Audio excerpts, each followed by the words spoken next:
Know how in the trailer for The Monkey, you hear the line, "Everybody dies"? Well, I didn't know it was actually going to be that literal.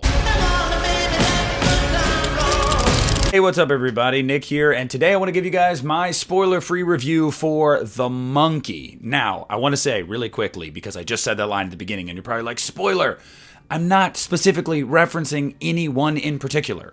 I'm just saying a whole lot of people die in this movie. Like, a lot. So it was a good choice to put that line in the trailer to prep the audience. Now, as I do with every brand new movie that has come out recently, I do not get into spoilers. I'm not going to do it. It's not who I am. So if you guys have not seen The Monkey yet, I know a lot of people haven't because only AMC is doing these early screenings this week, then you don't have to worry. You don't have to click off of this video. I am not going to spoil anything for you. So the basic plot of The Monkey, as you can tell from any marketing material you've seen with this movie, is simply that a toy monkey, but don't call it a toy, is like this evil harbinger. It like kills people. How? It's an inanimate object. And that monkey has become basically like a family heirloom against the family's will. And years later, we pick up with these two brothers that grew up with that monkey, and the monkey comes back into their lives. And it creates a bunch of chaos and craziness, and that's really the basic plot of The Monkey without spoiling anything for you guys. Now, I always do cons first when I talk about a new movie, and I really only have one con with this movie. And the con is that I felt like at times the third act was a bit disjointed. It would really jump from place to place. Sometimes I was really enthralled, and I was really into what was happening on screen. And a lot of that is due to the performances. And we'll get to that in the pros side. But narratively, I don't feel like it was all that cohesive in the third act. And I don't know if that is to do with reshoots, rewrites. I really don't know what it was. But even for a movie that had this very frantic pace and nature about it, and it plays into that at times on purpose, the third act felt especially disjointed at times, and I don't know if it all worked. But that's really the only negative I have about The Monkey. The positives are aplenty, so let's get right into them, and starting off with the positives, we have to talk about the performances here. Look, Theo James as Hal. He is fantastic. I know a lot of people know this guy, and maybe I have seen him in something and I'm just not remembering off the top of my head, but I couldn't have told you who he was going into this movie, and he is great in this movie. He has to almost play like this stone cold emotionless guy because of everything he's been through and seen, and he does that really well, but there's also moments of tenderness there, and he really shines in those moments too. I also want to give a huge shout out to my boy Corey Cunningham, Rowan Campbell. Look, I was worried going into this movie that he would only have like one scene and he would just be a death or whatever. I will not get into his role in this movie, but I am happy to say it is more than one scene. He has a couple of scene-stealing moments. He's funny as hell in the movie. I loved seeing Rowan Campbell in this movie. Rowan, you're incredible. Please do more horror. I freaking loved it. There was a reaction in my theater when he came on screen. So I'm sitting amongst people that had seen Halloween Ends. And I don't know if they loved it or hated it, but they reacted when they saw Rowan Campbell. Another positive about this movie is the tone. See, The Monkey throughout the entire film is a dark comedy horror film. That is what it is from start to finish. It never tries to be one more than the other. It keeps that tone throughout the entire 98-minute runtime. So at no point does it ever feel disjointed tonally. The movie has genuine laugh out loud moments to where I was laughing, my theater was laughing, and you could tell that everybody was really enjoying it.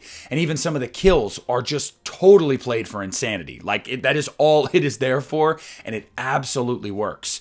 But also, the gore in this movie, the meanness of what this monkey does, it is on full display. There is some stuff in this movie that's genuinely gross, but not gross in the sense of like, ultra realistic and it'll turn your stomach. No, it's more like so over the top. It's gross as hell, but it's also funny at the same time. And director Osgood Perkins had said that he wanted this movie to be that way. He wanted this movie to feel insane. He wanted to, have some of these kills be played for comedy almost. That they're so just insanely idiotic and out there and off the wall that like you're going to laugh when you see it. So the movie might as well play into that. And I can tell you he absolutely achieved that, just based off of my reaction and my entire theater's reaction. People were eating this up. Another pro is the design of the monkey and what it does. And there's another facet to that we'll get to, but just first off here, the monkey looks great. Like clearly this is a practical thing. They built this monkey. This thing clearly works. It's awesome. I think it's really cool. I think it's really creepy. It does this smile when it's about to start banging the drum and it almost feels alive. And that's another thing that is really cool about how they treat the monkey in this movie is they really make it feel like a character. It doesn't feel like a child's toy to you. It genuinely feels like this thing is going to come alive at any moment. And there are multiple moments throughout the movie where they really kind of blur that line. And I love that about this. But the design, what it does and how it does it, my brother and I were talking about this, after the movie, and he said something that I really thought was very apt, that it reminded you of Final Destination. It's like this monkey was almost like death. And people were going to die in these really weird ways, and these things were going to happen at the exact right time to kill this person, and it's just like, it's wild. And then furthermore to that, piggybacking off of it, another pro with this movie is they didn't get into the weeds about explaining it. I didn't need that with this. I think the theater of the mind here is great. I love that. I want to be guessing. And the movie doesn't even really make you guess that much because it's not asking those questions. You're here to accept that this monkey, for whatever reason, is causing people to die. Is it demonic? Who the hell knows, okay? But it's just this evil little monkey and people die around the monkey. Like, that's just what it is.